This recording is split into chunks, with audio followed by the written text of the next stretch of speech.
Welcome back, everyone. We're here again, and we're going to be talking about a research paper, one of our favorites again.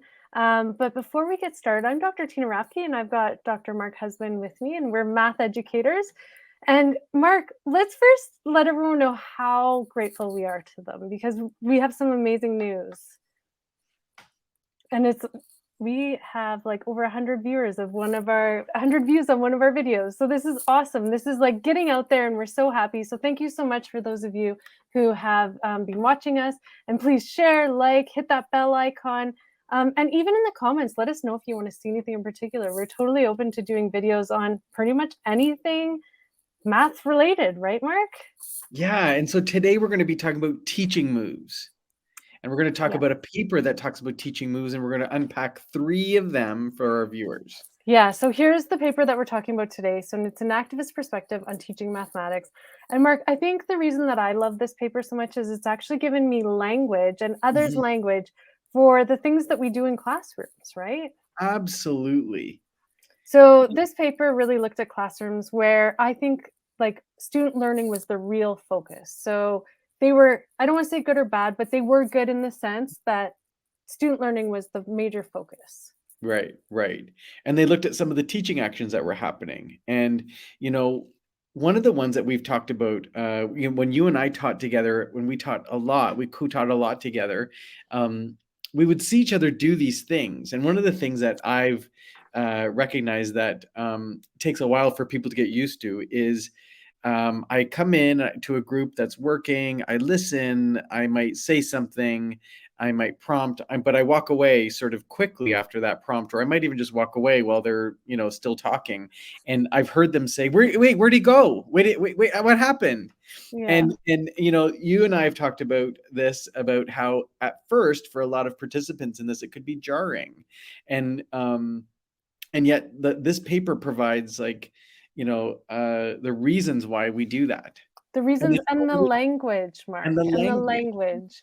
So, yeah, so Marc, I remember you would walk away and then students would be like, where's he going? It feels, it's like he abandoned us or whatever. And I'm like, well, Yeah. actually, it's called retreating. Yes, yes. And so it's Such retreating. So one. you retreat to give students think time, right? Because you don't, if you sit there, then you're just telling them the answers all the time. And, Totally. Yeah, and so you that's might fall in, it might be, it's just as good enough for me to not fall into that trap, right?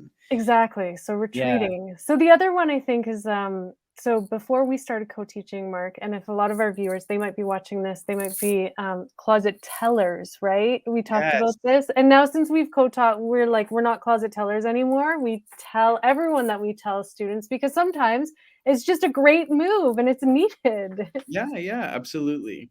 And so there's telling. So that's one of the other moves. The other move that I was really, really thankful for was I used to teach a first year university course where I had a lot of colleagues come in, a lot of grad students, and they would watch me teach because they wanted to learn about teaching. Mm. And one thing they saw me all the time, like go up to a student or go up to a group of students and be like, well, what if, right? Like, and well, tell me more about this then, right? And meanwhile, it wasn't like it was like the direct path to a solution or anything. And sometimes it was even incorrect. And so they were like, what are you doing there? Right. And I'm like, well, it's called pretending. And so it's really Yeah. so that like, and for me, I was doing it so that students would really think through this and they would really self-correct, right? Instead of Yes. me just telling them, don't do that. It's not going to lead to anywhere or that kind of thing, right? So it was like sort of not the direct path, but like a little bit of one of these paths. But it was for their learning too, right?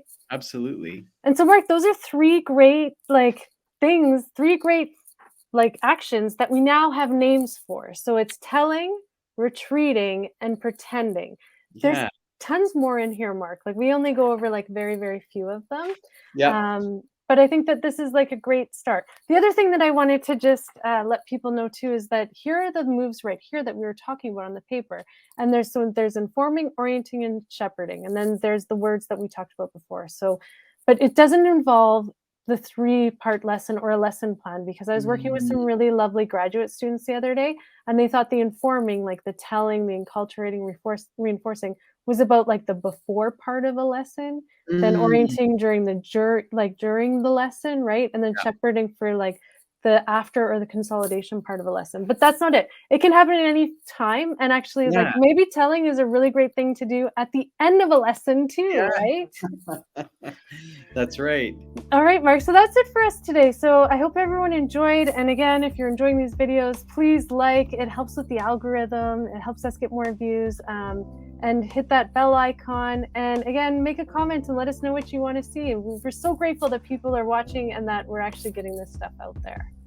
Awesome.